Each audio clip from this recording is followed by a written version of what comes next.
इंसानियत पर जो ये हमला हुआ है उसकी सूरत आज नहीं तो कल बदलेगी, बदलनी चाहिए। मैंने आज से पहले इस देश को इस तरीके से लाशों के ढेर में बदलते नहीं देखा। हम इतने असहाय कभी नहीं थे। एक देश के तौर पर, इंसान के तौर पर, डेमोक्रेसी के तौर पर हम पूरी तरीके से निकम्मे, भ्रष्ट और बर्बर साबित हो चुके। हम में से हर एक आदमी अपनी नजरों में गिरा हुआ है। हम सब किसी अदृश्य शक्ति की मदद के उम्मीद में है।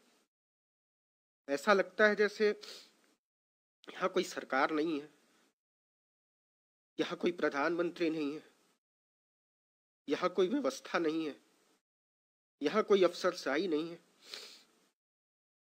और सबको अपने अपने हाल पर छोड़ दिया गया है। मैंने इससे पहले पिछले 40-45 साल में डॉक्टरों को बिलख बिलख कर रोते हुए नहीं देखा है। आप किसी भी डॉक्टर से बात कीजिए, वो कहते हैं हमको मेडिकल प्रोफेशन से चिढ़ हो गई है। हम इस दिन के लिए तो इस पेशे में नहीं आए थे। ऑक्सीजन के बिना अपने पेशेंट को तड़प तड़प कर मरना डॉक्टरों की नींद उड़ा दे रहा है। और आप यकीन मानिए, मुझे ऐसा लगता है कि आज से साल भर बाद हमारे डॉक्टर बहुत सारी मानसिक बीमारियों से लड़ रहे होंगे। जो मौतें वो देख रहे हैं और जितने असहाय वो महसूस कर रहे हैं, इसके बाद जिस ट्रॉमा में वो जाएंगे उसका अंदाजा हमको और आपको नहीं है। इस देश को नर्क बना दिया गया है, इस देश को दोजख बना दिया गया है और हम सबको इतना बेचारा बनाकर छोड़ दिया गया है जैसे हमारी कोई अहमियत नहीं। खैर, वो वक्त शायद गुजर जाएगा और जब ये गुजरा हुआ वक्त हमारे सामने आएगा तो मुझे नहीं मालूम मैं रहूंगा नहीं रहूंगा, मुझे नहीं मालूम डॉक्टर मनीष रहेंगे नहीं रहेंगे, डॉक्टर सोनू रहेंगे नहीं रहेंगे, लेकिन जो लोग भी रहेंगे वो सोचेंगे कि इस दुनिया को और बेहतर होना चाहिए। वो सोचेंगे कि हमको हमारी आने वाली नस्लों के लिए मंदिर और मस्जिद के झगड़ों से ऊपर उठना चाहिए।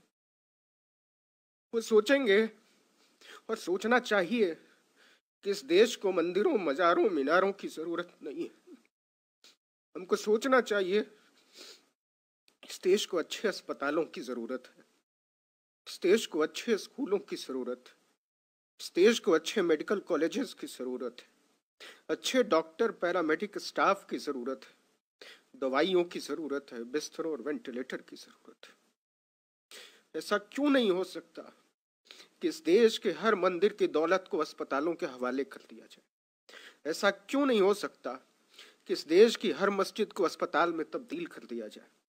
ऐसा क्यों नहीं हो सकता कि इस देश में कोई मंदिर तब तक नहीं उठेगा जब तक कि उसके साथ 100 बिस्तर का अस्पताल नहीं बनाया जाएगा, उसके साथ कोई स्कूल अटैच नहीं होगा? हमको सोचना